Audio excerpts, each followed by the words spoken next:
Get ready for an uplifting experience with Coached Soul. Join us as we bring you the dynamic duo of Steve Hudgens, a licensed professional counselor, and Kenya Evelyn, a transformational leadership coach. Together, they'll guide you through engaging episodes filled with valuable insights and actionable tips on mental health, relationships, self-care, emotional well-being, and personal growth. Coached Soul is your go-to podcast for empowering discussions that will help you thrive.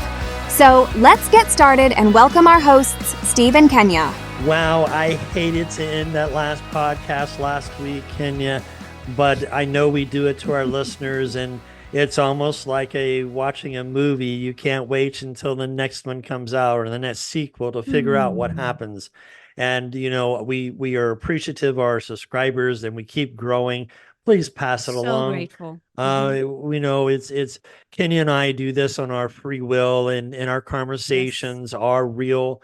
They are not rehearsed conversations. Right. Rehearsed, none of that. Yes. Because we're real and we want to be real people. And one of the things too that, you know, I want to pick back up on is what we were sharing. Yes.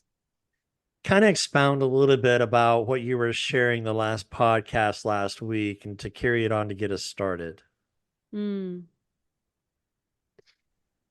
way we laughed, I was asking the question, how are you seeing yourself?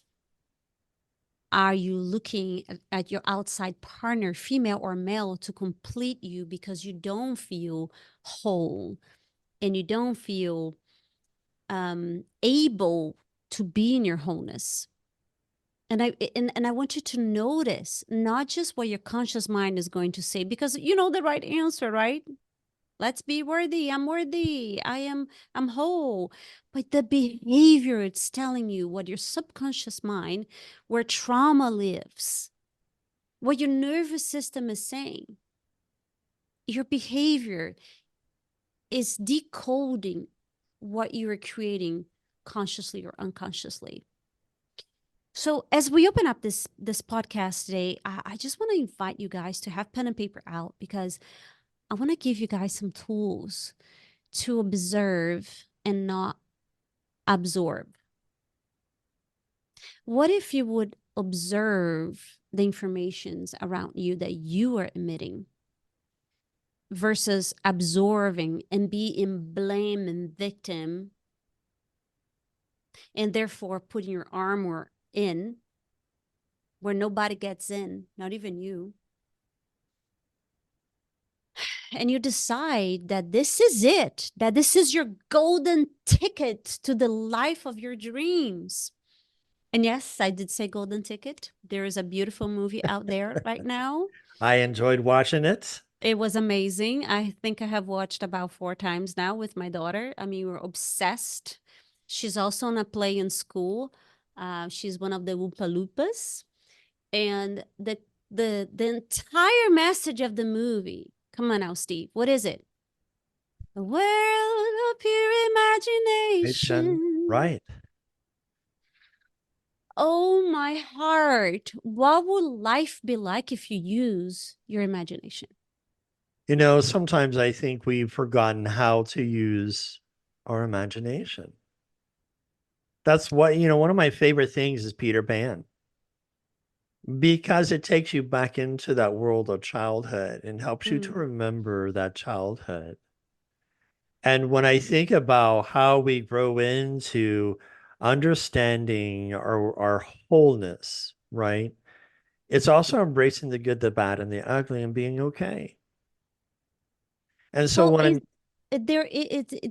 again, and I know you love when I interrupt you, because I'm not really interrupting you. I'm like, okay, what I heard was labels. And my Yes. intention here with my imagination is to drop all labels. But what is our tendency to do when we're negative and But we're that's living my in a chaotic point. world? Exactly. That's my point. When a kid at any age is upset, they will scream, they get into a tantrum, and they flip. That's honoring the emotion. It's not resisting. It's not here, I'm going to be high vibe, high vibe, high vibe. That's not it. I'm rich, I'm Right. rich. It's not it. I'm happy. I'm happy. It is using this magnificent tool by the creator of all things. What would life be like if you had the relationship of your dreams? Let's go one level deeper. Do you even know what you want in the relationship of your dreams? Write it down. Get clear. And that's the thing. And I'm gonna tell on myself here a little bit. Before I became a therapist, before I was healing myself, I had an attachment disorder. Mm. And so it made it hard for me to get close to someone because I was in a conditioned behavior because my father was in the Air Force. And what did we do? Pick up and leave, pick up and leave, pick up and That's leave, right. pick up and leave. That's right. And so it made it hard for me to find some type of attachment. And so when you think about the avoidant attachment, is because there is a lack of emotional, physical caregiveness, responsiveness from my caregiver. Mm-hmm. And so what did your so nervous system, what did your nervous system code it? What did you record it? I wasn't value. I was anxious, Abandoned. abandoned, Mm-hmm. fear of rejection, Mm-hmm. to where, Unstable, instability, all the time right. shifting. So I did have this dream that I would love to be married and have my grandkids and children all around me and things like that. And I remember talking to my cousin and I said, hey, what was it like growing up in the same town as our granny? We called her Granny because she lived in Texas. Mm-hmm. She was a true granny, right? Mm-hmm. And he says, it's shameful for me to admit that we didn't spend much time with her, even though we were in the same town. Wow. But I was the oldest grandchild that would call her every week to check in on her. So there's two different perceptions, two different viewpoints. Which one are you willing to choose for you? And to my pure imagination, although I'm still single after 7 years of not being married, and do I date? Yeah. But I'm not in a hurry to have a relationship because I want to build on a foundation of a friendship first. I don't want to jump in and immediately be intimate. That's not helping her. I'm wounding her more when I do that. So I have respect for her.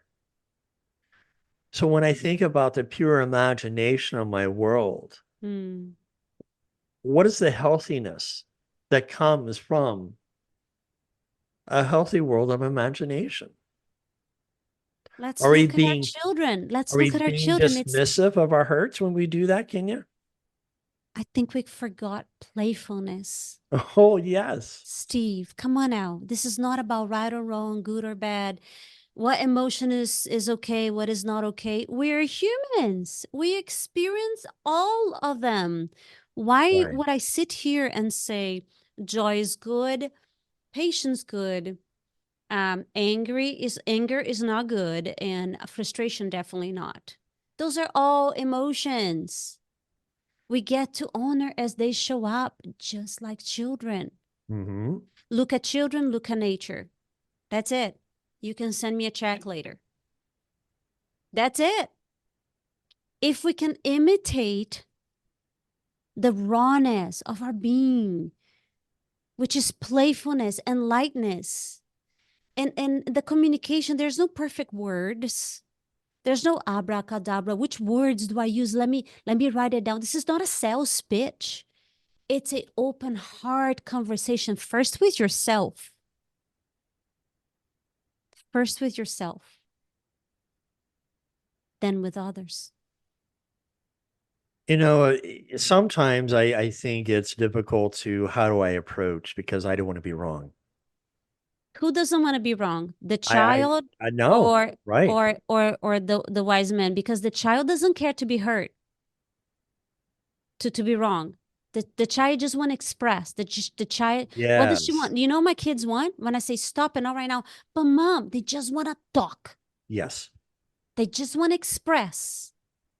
And so to our parents, it's about how are we recognize their emotion. It's telling Exactly. them, I believe in you. I believe you. Teaching them a skill to do something different instead of punishing them. They're jumping on the couch. Steve, this is not about kids though. Let's I go back know. to the root. Yes. It's us Yes. as adult, me and you and all the listener as adults, when we don't honor our emotions, when your husband come in and asking questions, he just want to talk. What if he just want to talk? Because there will be time that you just want to talk. Like that's really it. If we're one, which we are, if you bring everything to your feet, which you do, when you want to evolve, you don't evolve by dumping your relationship and getting a new one. If you remain the same, it's going to happen again and again and again, the same thing. Right. So the opportunity here is to become now. To become now. Get clear in what you want first and be that person that matches the relationship of your dream. So you What kind think of women? about What kind of women the have the movie. husband? Go ahead. Go back to the movie. Mm-hmm. How did he become Wonka? He went through Oh, some disparity. yes. Yes, he had a world of imagination. Yes, he had adversity, but he still did. He didn't quit on himself. We can have a world of imagination as long as we're not quitting on ourselves, Mm-hmm. and we just do. But Steve, I hear this in therapy. It's too I figure out a hard. way. Figure out a way. So Share it. the brilliance of humans. Are you ready for this? Because I'm so sick and tired, and I don't use those language, but there you have it on a podcast of people talking about humans as in, but I'm just a human. I'm only human. No, no, no, no, no. You are the glorious creation called humanity. You are the bomb.com, created in God's image. You are it, the crown of glory. Godly DNA stitched inside of you. Where there's a will, there's a way. Mm, You know, my grandmother never had one day of school. Never had one day of school. She died at 92. She learned to read, putting words together. I remember after I went to school, I sat with her and I would help her to flush her out her words a little bit more. And she was the wisest woman regarding nature, regarding time to seed, time to plant. This full moon is for this moon is for that. She has this wisdom of just knowing, not right. academic knowing. And she said two things that really is the columns of where I'm standing on right now. She says, if you are not, se você não serve para viver, você, if you don't serve to live, if you don't live to serve, you don't serve to live.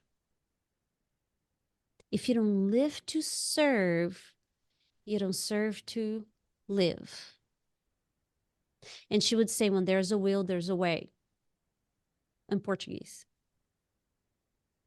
And I'm sure she said so many other things, but those are the two that really stayed with me, because the life of service is a life where I know I am better with. Mm-hmm. It's not that I need you. It's not attachment. It's I love me and I love you, and us, we is better. We are better. I was talking about this with a client this morning. Super successful businessman, millions of dollars. You know, he has issues with his wife and we're working on this. And here's the thing. His heart is so beautiful. I adore him. And we were like, okay, could you do your business by yourself? He said, oh no, team is everything. It's like, let's go. What else? Team is everything in every sport. Even if you are in a solo sport, you still have a team. coaches, nutritionists, personal trainers. We came here to be a collective because we're better together. You chose your partner, or you are still choosing your partner because you know deep inside that there is a give and receive that makes you more of a human. I have so much to give. I just want to give love. I just want to serve. I just want to pour. Beautiful, but you also want to receive. So be honorable with your give and receive. It's together. Give and Right. receive, give and receive. And if somebody else is not given to you from the outside, do yourself a favor. Give it to yourself. The biggest thing that we also need to give to ourselves is patience. Sometimes we're not patient enough and we get upset. Or it's what I call eating of the knowledge of the good and tree. What I mean by that is a lot of times we go through life and think, well, I was stupid and dumb because I should have known better back then. Why didn't I do it back then? It's because the knowledge that you have now has opened your eyes about why you didn't do it back then. So it's not that you're stupid. It was just you didn't know. We acted only with the information that we had at the time. So in the world of imagination, can we accept who we are, where we are, and whose we are? As perfect in that moment. Right. And here's the thing, Steve, it's going to be imperfect, and be okay ahead of the time. Be okay being imperfect. correct. I don't even know what perfect is, but I use the word perfect as in the perfection of the moment, the perfection of this moment, because I believe I have a divine team, and I believe I have an earthly team, and I have a say. So my preference would be floating with ease and grace every second of every day. And yet, that's not really what I create on a regular basis. I create every moment. I create ease and grace moment, and I also create crunchy moments. And most of the times I'm like, when the crunchy moment shows up, my human tends to be defensive. Like, why are you here? Why? I don't want to experience this. And then you resist the thing, and it gets bigger. Because resisting is giving energy to the thing, which makes it blow bigger.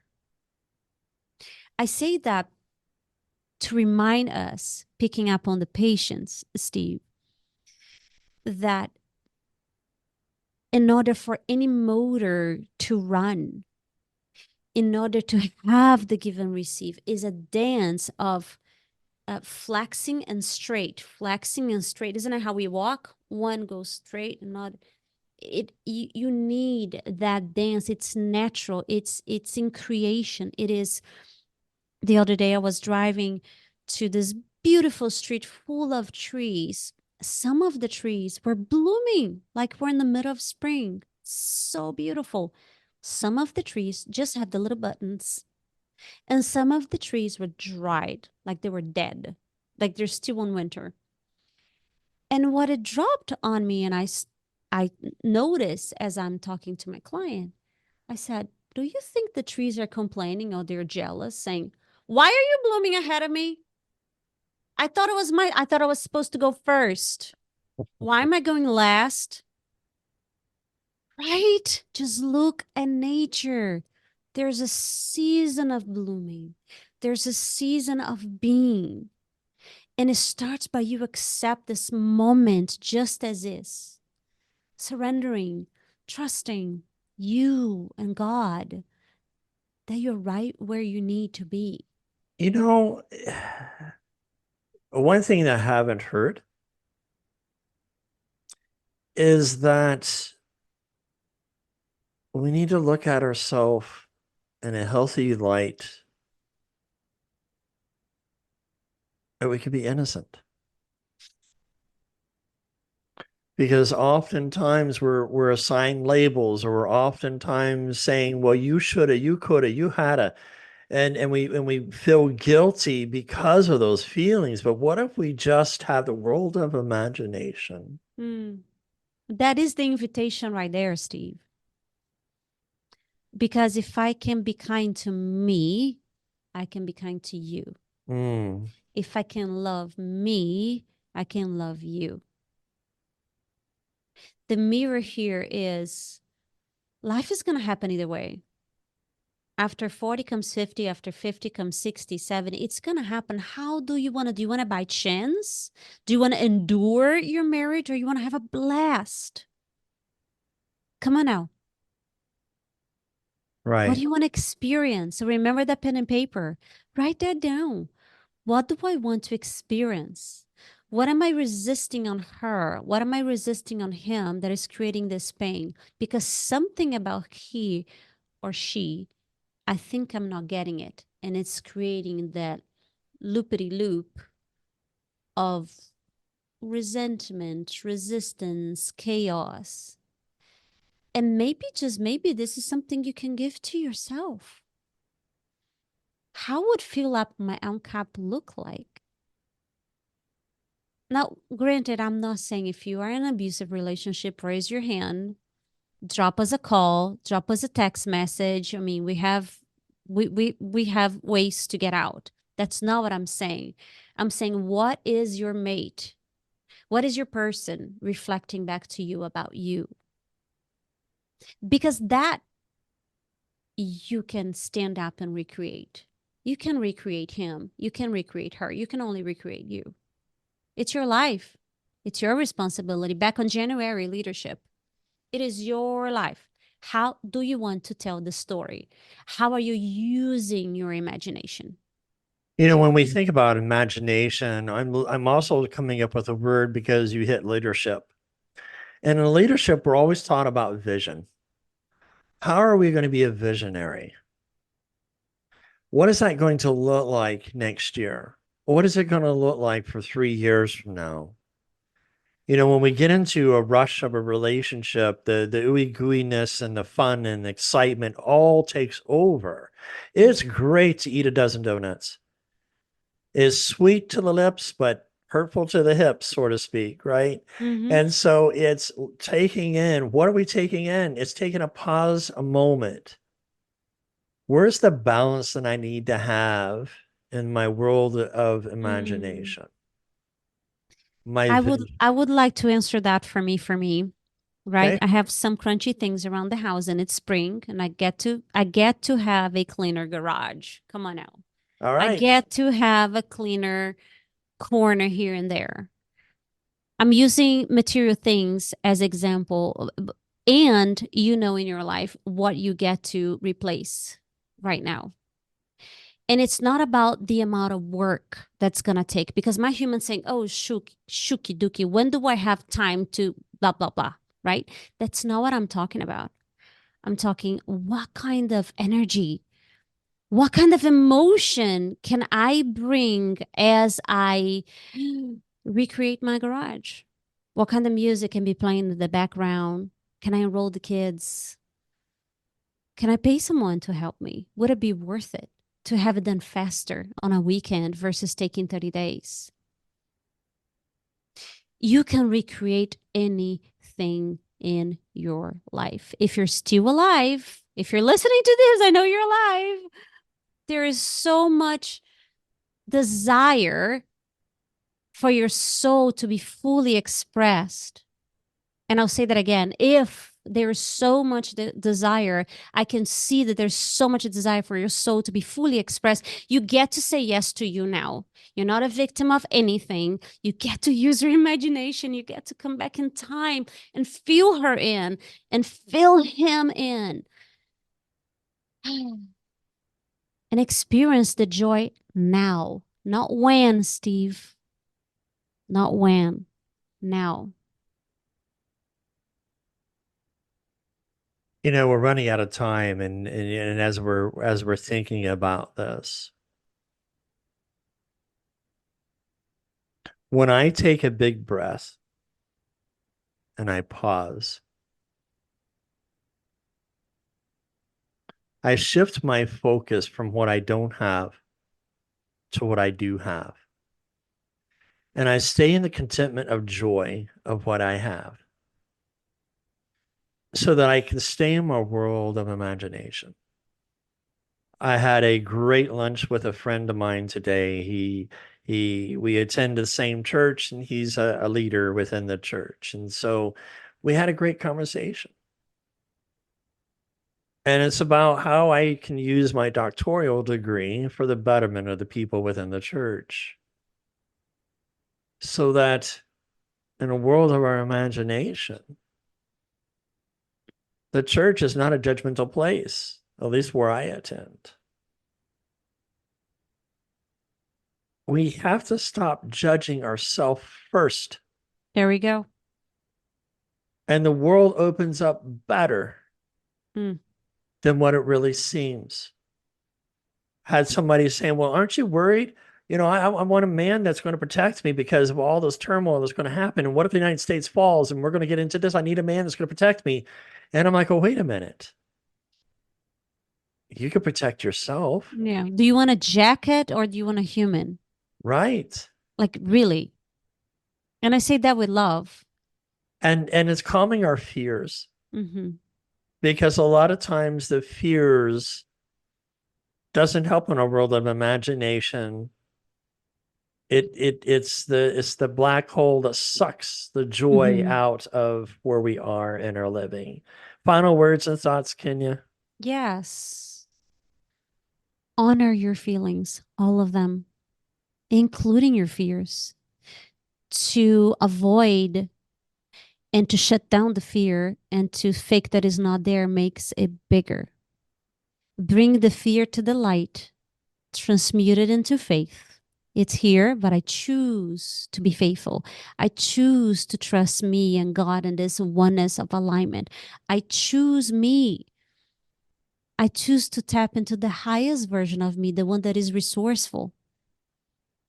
If you're writing a chapter of your next season of life that is today, what would it look like? And I will actually write it. Truly. There is a beauty and an exercise in quantum writing, and we can talk about this in another podcast, where thought and kinesiology brings reality to fruition because you believe a little bit more when you read. You believe it a little bit more when you read a book that you wrote on Amazon. You believe it a little bit more. And as you believe a little bit more, your light gets bigger. And you attract more of this yummy, legit, raw, organic, authentic feeling of the magnificence that it is, your creation, you being you, the unique blueprint of you, your unique frequency. Thank you so much. This is fun. We love you. Until next time, take care. Time. Thank you for joining us on this episode of Coached Soul, where we aim to empower and uplift you on your journey towards personal growth and well-being. Remember, as you navigate through life, you don't have to do it alone. We encourage you to reach out to professionals, seek support from loved ones, and take the time to prioritize your own well-being. Stay tuned for future episodes filled with even more valuable insights and actionable tips. Remember, you have the power to thrive. And with Coach It Soul by your side, anything is possible. Until next time, take care, stay empowered, and keep shining your brightest light. For more information, contact Kenya at kenyacoachedsoul.com.